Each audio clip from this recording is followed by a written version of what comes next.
My name is Barbara McNaught and welcome to Hello Darling Show. Hello Darling Show introduces very special people with very special stories. Our guest today is Melina Dichieras. Melina Dichieras is a breast cancer survivor that shared her story on the pages of STM, Sunday Times, obviously on the annual Pink Ribbon Ball in 2012. Welcome to Hello Darling Show, Melina Dichieras. Melina, thank you so much for joining us today. You're welcome. At our show. In 1997, on the day that Princess Diana died, your world has turned around. Please tell us the story. My world got shattered. I was 27 years old and I was told I had breast cancer with my mum by my side, and we're sitting in this office and he didn't call it breast cancer, called it a suspicious growth.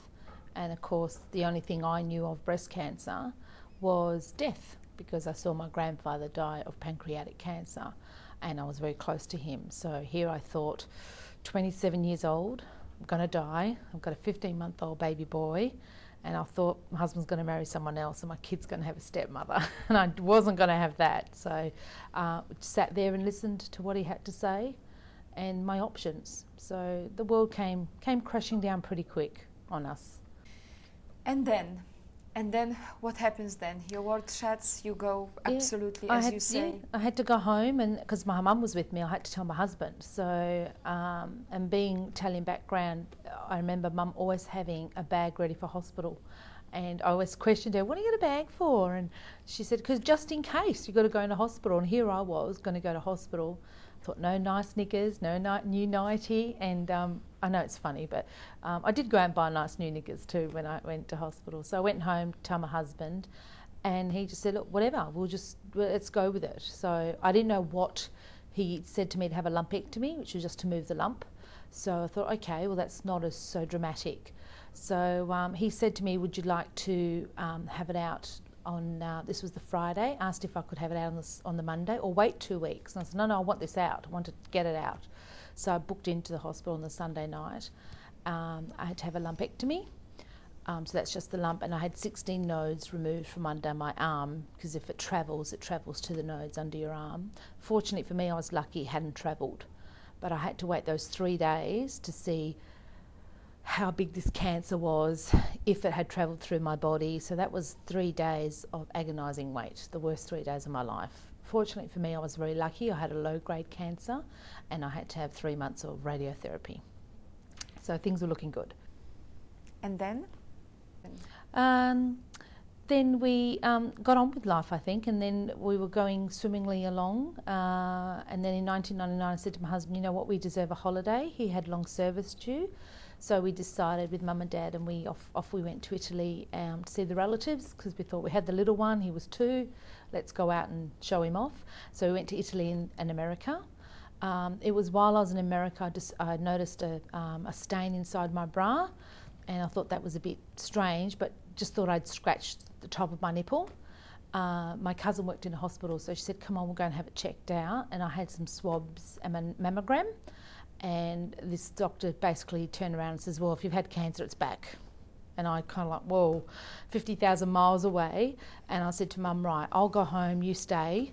And she said, no, we came together, we leave together. But I had another mammogram, some swabs to a nicer doctor. And she said, look, no, it's all clear. She goes, but I suggest you have it checked out when you get back home. Don't let it go. So we kind of like enjoyed our holiday and got to see the things. We went to Graceland. That was my big achievement, to go and see Elvis's house. So it was lovely. It was 4 months of holidays, but I think in the back of my head I'm thinking, hope there's nothing there. So we got back in October 1999 to February 2000. I was still having these swabs every 3 or 4 weeks till one of them came back positive. So they just, he suggested, my surgeon suggested I go and see a breast specialist. So warning bells were ringing. We thought, this is it. So we went to see this other specialist who was my godsend. I absolutely love him. And he said to me, look, Melina, this is a bit more serious. He goes, your cancer is back. I suggest you take your breast off. In 1999, when you were informed that your breast have to be removed, I believe you also made the decision to remove your husband from your life. Yeah, when it was decided that I was going to have my breast removed, I decided to see about the other breast, and I said to the doctor, well, will it travel? And he said, Melina, he goes, I don't know, but you've now got it within 2 years. It's like you're more high likely to get it than anyone else. So went to see a plastic surgeon and to see if I can have both breasts reconstructed. And he said to me, well, because you want to take it from your stomach and da-da-da. And I went, nah. I says, can you take it from my butt? And he says, what do you mean from your butt? I says, well, can you imagine that, my husband kissing my ass all the time if I've got them on my breast? I mean, it's simple. It was, you know. So he laughed at that. But I'd gone home the day before I was going into surgery. I opened the front door of my house and I said to my husband, get out. And he just looked at me. He goes, what do you mean? I said, get out. I says, I will let you walk out of my life with no regrets, no hesitation. I would not hate him. I was given the opportunity because here I was going to have my breast removed. I wasn't going to have reconstruction, and I knew that I would look somehow like a freak in my head. So he gets on the phone, rings my mum and says, your daughter's lost the plot. She needs to go to Claremont instead of the hospital. So I'm very lucky to have such a loving husband as in Vince, because he stood by me, you know, and not many people do. Some people do take that door, and he decided not to. Absolutely. I couldn't ask more for that. Melina, when you look back, decision like this and action like this was obviously caused by fear. Yeah. Fear of losing. So better let it go before absolutely you have to lose it. Yeah, because fearing that it's going to happen. Your breasts are part of your body. No, I don't care what anyone says. They're out there. People have augmentations. They're out there. It's vanity as well. And before my surgery, I had good breasts. You know, they were a good size. I had a cleavage. I had all that. So you know, it's not part of marriage. It's whether it's part of sex, whatever it is. But they are part of a woman's body. So when that gets taken away from you, involuntary, it makes a big hole in your body, and you know. So it was just something. But fortunately for me, he said, "Look, love, it's just skin. I don't care." So I was very, very lucky. Very lucky. In 2001, you gave birth to your beautiful daughter, Marthella. Now, was it against all odds? Basically, I was told I couldn't have any more children. My hormones were completely out of whack. I actually went to go and see a naturopath to have some vitamins to help me out, to bring my hormones back to some kind of level. And miraculously, I fell pregnant with her. We were happy if we could have one, just with my son Christian, well, that would be it. But if we tried for another one, so, you know, and so luckily for me, 9 months in hospital with her, because I was that sick for the first trimester. They thought I was going to lose her. Wow. And I was even given the option to terminate. Wow. That's how sick I was. And I said, I'm giving this child for a reason. Like everything else in my life, she is a reason. So however she was going to be, hopefully she was going to be healthy, which she was. And she was. She was born beautifully healthy. So Melina, nine months in a hospital, yes, waiting to deliver your baby. Yeah. And I think that the fact that you were able to fall pregnant, you did such an amazing sacrifice of being 9 months bedridden. Yeah. I think it was sign from universe and God and saints. Hi Melina, you are full woman. Yeah, maybe. Well, yeah, like I said, the first 4 months was in there, trimester, like bedridden. I couldn't eat anything. I was on drips. All my veins had collapsed. They were taking blood out of my ankles because I had no more veins. Everything had just collapsed. Lost 20 kilos, you know, trying to lose it now. But I lost like 20 kilos while pregnant with her. So they just couldn't understand. I'd done all the tests, why it was happening.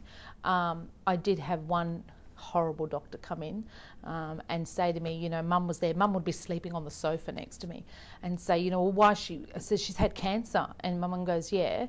She goes, well, she should get pregnant. And that was it. And I was wide awake and I told him to get out. I said, how dare you? I said, because girls out there envy the fact that they want to get pregnant, and I'm a living proof of it. So I dismissed him quite quickly.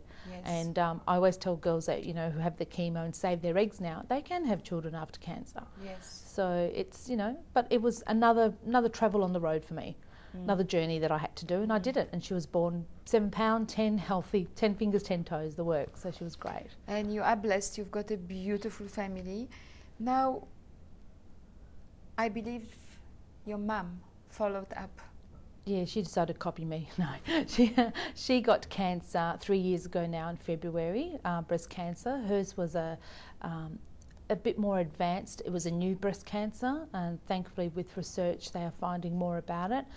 That hit me harder than my own cancer because it was your mum, and mums don't get sick. You know, this is my mum. I mean, she was my best friend, went through everything with me, and I think it was my way of helping her back. Like, okay, it's my time now to pay back all that she did for me. Fortunately for me, I was working, which was harder. But I went to her chemos. I spoke to my principal at school, and I said, look, I need to be there for mum, and they were so understanding.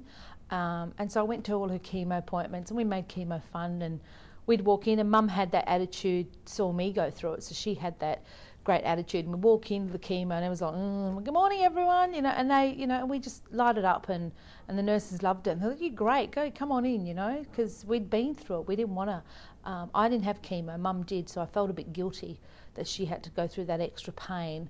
You know, and she, even after the first session, she just basically said, just let me die, I can't do this. And I said to mum, no, we're doing it together. And fortunate for me, Dad being Italian the way he is, we had to set him straight, and he kind of like learned how to do a lot of things around the house, which was great. My kids were fantastic. My daughter became her nurse, stayed with her at night, and that's what we did. It was just another journey we had to do. So thankfully she's good now.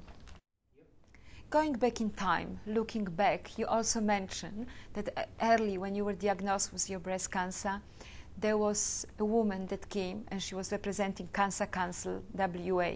Yes, Margaret from Council, and she was my light because she came in and she said, oh yeah, I've had that like 7 years ago, and I thought, oh, she's alive, you know, because once again, still I had that cancer death in my head. She said, oh yeah, no, it's cool, and she was great, and I thought, she's been there, done that, and I thought, and I wanted to do that, and she just lit up the room. Like, and she was older than me because she said, well, you know, you're the youngest we've ever had at 27.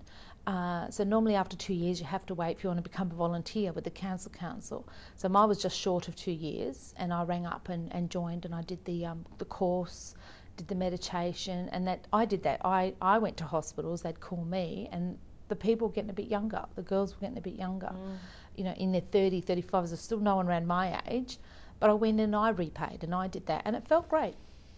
It gave them hope as well, whoever I visited, which was fantastic. Melina, you said once that you believe that God gave you breast cancer for a reason. I think I got it for a reason, and I remember Mum saying, because I had the shoulders to carry it. And I'm going, well, I don't really want it. I said I could have had something a bit easier. But I think he looked at us and saw what a strong family we were. You know, Mum's brought up a handicapped child, as long as bringing myself. So I think he's thinking, this family's pretty good. They're strong and they can handle anything I can throw at them. And he did. So, you know, and that's what's happened. That's, you know, and I think I've done all right. You know, I've achieved a lot of things. Melina, what's your message to the viewers, to the women that are listening to the story? Because you are my hero. I think that you are an amazing person, and please, what's your message? You have to live for the moment. You know, live life to the full. Just don't sweat all the little stuff. Don't worry about all the little things, because in the end, they're not worth it. You've just got to live life to the full, as much as you can. And you are now ambassador for National Breast Cancer Foundation. Yeah, biggest achievement. Wonderful. Yeah. And on top of it as well, you're doing... I do voluntary work for Femme to Femme, where we help breast cancer women fitting prosthesis. So now that I've got 2 of myself, I can help, and bras. But in the end, it's just having a face there. Like, they look at you and go, well, how long ago has it been? I said, 15 years ago now. And they look, what? You know, how old are you? 27, and they nearly fall off their chair.